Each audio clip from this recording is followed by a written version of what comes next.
You won't believe it. A toxic incident happened here. Everyone is at a loss, while the ant adds fuel to the fire, preparing for a good show. Jolin urged Danny to call Teacher Boto, feeling only he could help, but Danny was uneasy. Teacher Boto arrived, seeing Jolin's grave condition, declared, "Only Danny's iron fist can save him."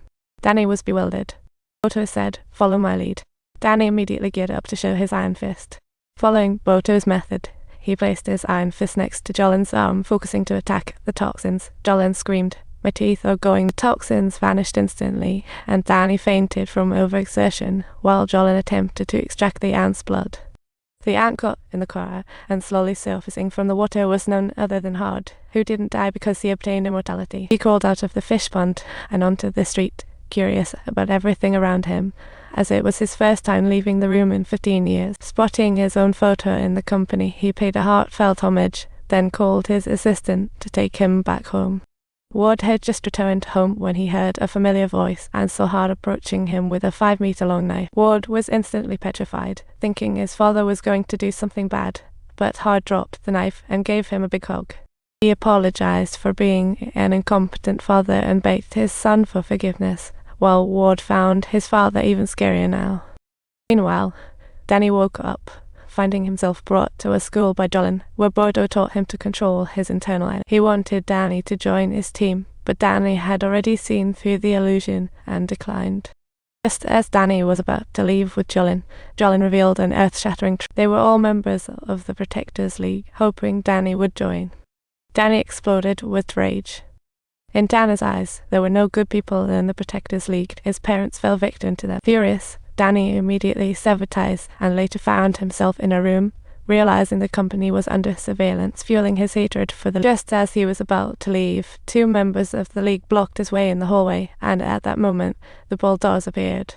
They fought and fled, overcoming one obstacle after another, while the school triggered alarms and everyone rushed over. During the escape, Danny was intercepted and stabbed by a thug. Thankfully, Daz subdued him just in time, but the gate was locked when they reached it. Daz urged Danny to break the door with his iron fist, but the injured Danny couldn't focus his energy at all, and everyone from the League showed up. Amid the chaos, they desperately unleashed something. Suddenly, the long-lost tiger and double fist appeared to lend a hand. Meanwhile, Jolin stealthily arrived at the control room to take out the guards. He pressed the gate button, opening it for their escape. Jolin's love was real. They fled the League's lair. Next day, Daz called Danny to return to Kunlun, but the gates that can't be opened casually. He would have to wait many years. However, Danny decided to deal with the League. He gave up all hope, wanting only revenge for his parents, hoping his elder brother could lend him a hand. However, Jolin came knocking again, and when they met, they started bickering right away, almost making people burst out. But when Jolin returned to the League, he was tied up, as Boto suspected he had betrayed them. They decided to execute Kunlun, but to their surprise, Kunlun wasn't easy to deal with, easily dispatching 2 small fry. At this point, Danny and his elder brother were outside the League, ready to give them a taste of their own medicine. Just then, he spotted the injured Jolin fleeing and dashed over despite his brother's warning. To take on the League together, they returned to the dojo to strategize. Just then, Danny's phone rang, and Boto threatened him via video, controlling Hard's family, claiming he would kill them in 3 seconds. Danny hurried to the designated spot, and before he could explain, he was forced to wear gloves. Entering the hall, Danny excitedly summoned Iron Fist but couldn't remove the handcuffs, causing an awkward scene.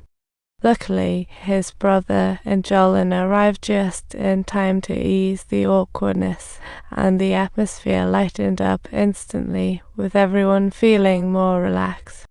The 3 immediately chased after him, running through 36 streets until Boto finally ran out of energy, choosing the weakest-looking woman to chat. Jolin agreed to his request, launching a sensational showdown between teacher and student while the 2 men stood by watching without stepping in. Thankfully, Jolin unleashed his ultimate move, defeating Boto utterly, but didn't deliver the killing blow. Danny decided to hand Boto over to the police for justice, but Daz thought otherwise, practically questioning Danny if he wanted to handle it himself.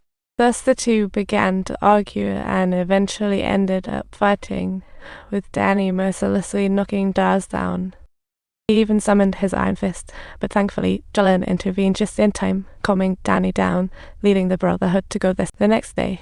Danny called hard, saying he had dealt with Boto and was ready to enjoy the revenge life with Jolin. As they thrilled at revenge, Ward texted Danny Hard was plotting, prompting him to act. Just as they prepared to leave, a group of heavily armed thugs stormed in, and without hesitation, they fought back, engaged in a chaotic but suddenly realized it was Boto. They bolted, left wondering why he chased.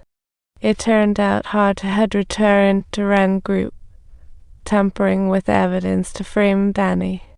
Now, Danny had become the most wanted man in the city, filled with confusion, as he had just saved Hard, only to be framed. Later, Danny consulted the company lawyer who showed him a Protectors League document, and the truth emerged.